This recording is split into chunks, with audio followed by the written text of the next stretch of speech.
I'm Dominic White.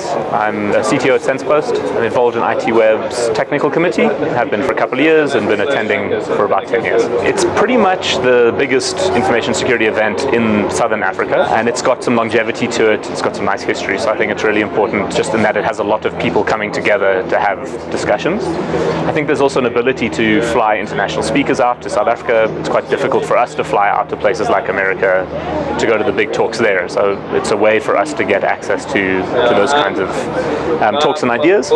We've generally tried to come up with themes for the summit, and we've always struggled because there's so much going on. To represent that as a single theme is not going to work. So there's always sort of a multitude of themes.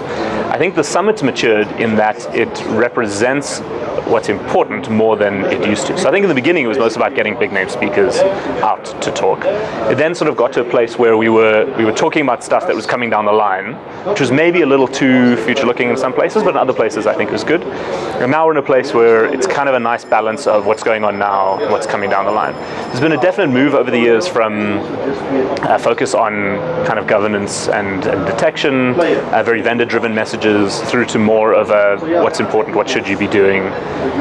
This year in general, there's a nice change where a lot of the international speakers are either South African or ex-South Africans, whereas before we used to be pulling in the big talent from foreign shores. So there's a big change there, a lot more focus on South African ideas, which is good to see. We're getting better at tracking the bad guys, but we're still far from decent at it. So that's maybe something. Look at what's going on, but take it with a pinch of salt. We don't know what we don't know. I think on the other hand, there's a lot of legislation coming down in South Africa. So POPI is nearly in effect, and the cybercrimes bill is actively being discussed.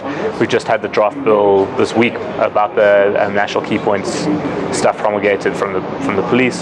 So a lot of legislation is going to affect the space that we need to start looking into. It's interesting that we've got lawyers, activist organizations talking specifically about that, whereas in previous years we've had rather dry presentations about legislation. So that's quite a change.